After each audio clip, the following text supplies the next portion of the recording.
इस वीडियो में हम लोग कैलेंडर को बेसिक से सीखेंगे। अगर आपको कैलेंडर के किसी भी प्रश्न को एग्जाम से नहीं छोड़ना है तो आपको कुछ पॉइंट्स को ध्यान में रखना पड़ेगा। तो सबसे पहला पॉइंट, साधारण वर्ष। यदि कोई वर्ष 4 तथा 400 से पूर्णतया विभक्त न हो तो उसे साधारण वर्ष कहेंगे। जैसे 1881, 1982, 2100 आदि। एक साधारण वर्ष बराबर होता है 365 दिन। अब दूसरा पॉइंट, लीप वर्ष। यदि कोई वर्ष 4 या 400 से पूर्णतया विभक्त हो उससे लीप वर्ष कहते हैं। जैसे 400, 1200, 2000, 1992 आदि। एक लीप वर्ष बराबर होता है 366 दिन। तीसरा पॉइंट है अतिरिक्त दिन। यदि किसी वर्ष तथा महीनों के दिनों की संख्या को 7 से भाग देने पर प्राप्त शेषफल को अतिरिक्त दिन कहते हैं। जैसे जनवरी 31 दिन का होता है तो 31 को 7 से भाग करेंगे, 7 चौकी 28। अब घटा देंगे, 31 में से 28 घटाएंगे तो 3 बचेगा, यही अतिरिक्त दिन कहलाता है। साधारण वर्ष 365 दिन का होता है और साधारण वर्ष का अतिरिक्त दिन 1 होता है। लीप वर्ष 366 दिन का होता है और अतिरिक्त दिन होता है 2। जब हम 366 को 7 से भाग करते हैं तो शेषफल बचता है 2, यही अतिरिक्त दिन है। 100 वर्ष का अतिरिक्त दिन होता है 5। 200 वर्ष का अतिरिक्त दिन होता है 10, लेकिन 10 को जब हम 7 से भाग करते हैं, 7 एके 7, 3 शेषफल बचता है, यही अतिरिक्त दिन है। 300 वर्ष में अतिरिक्त दिन 1 होता है क्योंकि 15 को जब हम 7 से भाग करते हैं, 7 दूना 14, तो 1 शेषफल बचता है, यही अतिरिक्त दिन है। 400 वर्ष में अतिरिक्त दिन होता है 0। अब महीनों के नाम, कुल दिन और अतिरिक्त दिन। तो जनवरी 31 दिन का होता है और 31 दिन को अगर 7 से भाग करते हैं तो 7 चौके 28 और 3 31, तो 3 अतिरिक्त दिन होता है। फरवरी 28 या फिर 29 दिन का होता है। जब साधारण वर्ष होता है तब फरवरी 28 दिन का होता है, जब लीप वर्ष होता है तब फरवरी 29 दिन का होता है। तब इसका अतिरिक्त दिन होगा 0 या फिर 1। मार्च 31 दिन का होता है, जब 7 से 31 को भाग करते हैं तो 3 शेषफल बचता है, तो ये अतिरिक्त दिन होगा।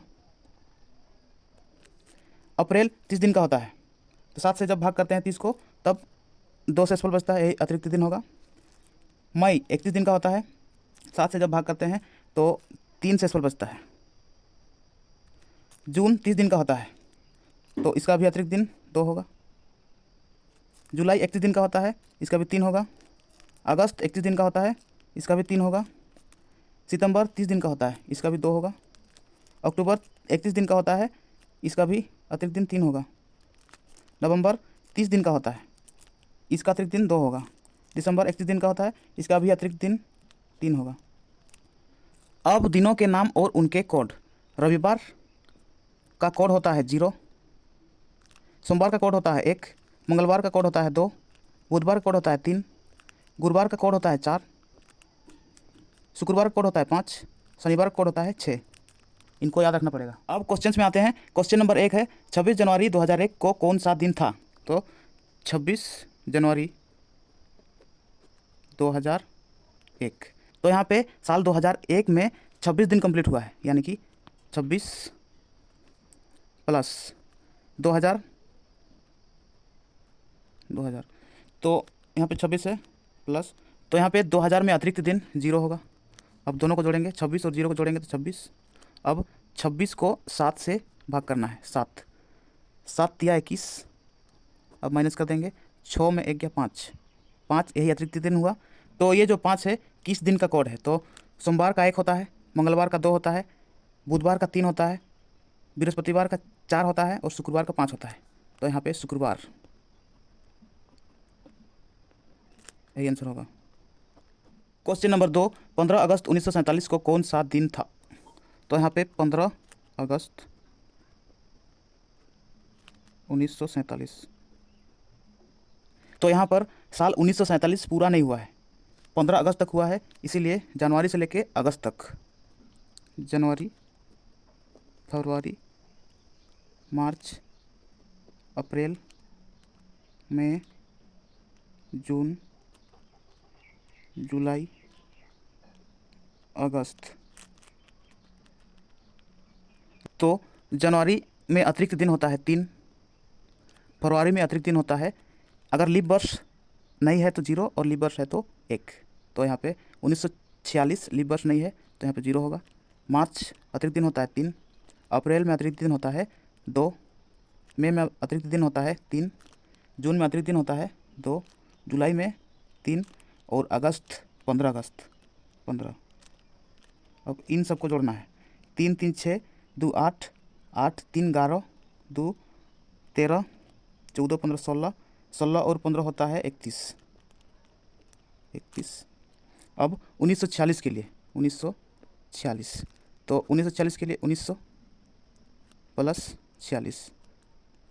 1900 के लिए अतिरिक्त दिन है 1 प्लस।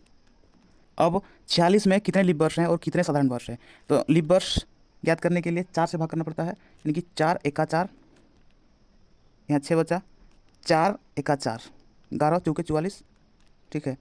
ये लीप वर्ष हुआ। लीप वर्ष में अतिरिक्त दिन होता है 2, तो 2 से गुना करेंगे, फिर प्लस। अगर 11 लीप वर्ष है तो साधारण वर्ष कितना, साधारण वर्ष 5 और इधर 3, 35 साधारण वर्ष होंगे। उसके बाद साधारण वर्ष का अतिरिक्त दिन होता है 1, 1 से गुना करना पड़ेगा। अब 1 प्लस 11 दूना 22 प्लस 35 एका 35, इन सबको जोड़ना है।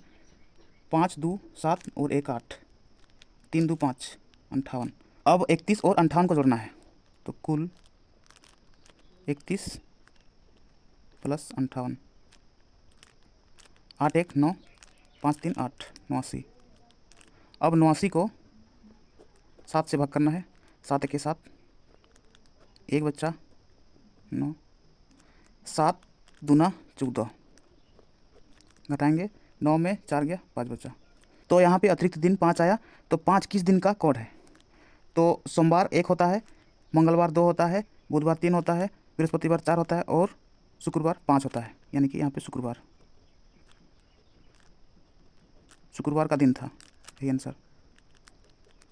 अब क्वेश्चन नंबर 3 में आते हैं। यदि वर्ष 2016 में गणतंत्र दिवस शुक्रवार को मनाया गया था, तो वर्ष 2020 में गणतंत्र दिवस किस दिन मनाया गया, तो वर्ष 2016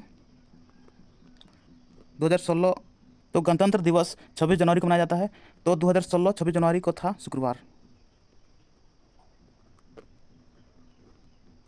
2017 को, 2018, 2019, 2020। यहाँ पे 2016 एक लीप वर्ष है, इसलिए 2 दिन बढ़ेगा, यानी कि प्लस 2 होगा। यहाँ पे 2 दिन, शुक्रवार था, शनिवार रविवार, यहाँ तक रविवार। अब 17 साधारण वर्ष है, इसलिए 1 दिन बढ़ेगा, यानी कि यहाँ पे होगा सोमवार। और 2018 एक साधारण वर्ष है, इसलिए यहाँ भी 1 बढ़ेगा, यानी कि 1 बढ़ेगा प्लस 1, यानी कि यहाँ पे होगा मंगलवार। और 2019 एक साधारण वर्ष है, यहाँ भी 1 बढ़ेगा 1 दिन, यानी कि मंगलवार था तो यहाँ पे बुधवार होगा, तो बुधवार 26 जनवरी 2020 को बुधवार था, यही होगा आंसर। क्वेश्चन नंबर 4 में आते हैं। 8 मई को सोमवार था, तो उसी माह की 30 तारीख को कौन सा दिन होगा, तो यहाँ पे 8 मई इस दिन सोमवार है, तो मई महीना का 30 तारीख को, 30 मई को कौन सा दिन होगा, ठीक है। तो 8 से 30 जाने के लिए कितना दिन लगेंगे, प्लस 22 दिन, तो 22 को 7 से भाग करना है, 7 या 21, यानी कि 2 में 1 घटाएंगे तो 1 बचेगा, यानी कि सोमवार से 1 दिन बाद, यानी कि मंगलवार, तो मंगलवार यही आंसर होगा। अब क्वेश्चन नंबर 5 में आते हैं। यदि 1 जनवरी 2026 को बृहस्पतिवार था, तो 31 दिसंबर 2026 को कौन सा दिन था, तो यहाँ पे 1 जनवरी 2026 को बृहस्पतिवार था, 1 जनवरी 2026 बृहस्पतिवार था, ठीक है। तो 1 जनवरी 2027 को यहाँ पे 1 दिन बढ़ेगा, क्योंकि ये लीप वर्ष नहीं है, तो साधारण वर्ष में अतिरिक्त दिन 1 होता है, तो 1 दिन जुड़ेगा बृहस्पति में, तो शुक्रवार होगा, यहाँ पे शुक्रवार होगा। तो 1 जनवरी 2027 से 1 दिन पहले अगर हम जाते हैं तो 31 दिसंबर 2026 मिलता है, ठीक है। तो 31 दिसंबर 2026 को यहाँ पे बृहस्पतिवार होगा, और यही आंसर होगा। तो ये था कैलेंडर और कैलेंडर से संबंधित कुछ प्रश्न। अगर आपको वीडियो पसंद आया तो वीडियो को लाइक कीजिए और मैथ्सिक चैनल को सब्सक्राइब कीजिए और बेल आइकन को दबाइए ताकि इस चैनल पर आने वाला हर वीडियो का नोटिफिकेशन आप तक सबसे पहले पहुंचे। तो इस वीडियो को यहीं समाप्त करते हैं, मिलते हैं नेक्स्ट वीडियो में। तब तक के लिए अपना पढ़ाई करते रहिए, ख्याल रखिए अपना और अपने माता पिता का। धन्यवाद।